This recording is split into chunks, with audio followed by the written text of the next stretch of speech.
Ochildi dasturxon. Do'stlar, akalar, tushunganlar tushundi. Ko'rib turganlaringdek, mana shu xonadonimizni biz 1 emas, 2 emas, 3 ta счётчикka bo'lib berdik. Buni o'ziga yarasha sababi bor.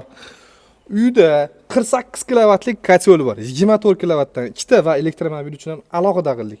Hozirgi kunda xabarlarim bor. Cheklov qo'yilgan. Ma'lum bir miqdor kilovatdan oshib ketsa, to'lovlar oshadi. Shuning uchun ko'pchilik mana shunday chiroyli uylarni solatda, oxirgida biroz dodlaydi. Biz akamizga tavsiya berdik. Ikkita abonentsiyaga mendan bag'in dokumenti alohida ekan, shuni alohida biz счётчик qo'yildi.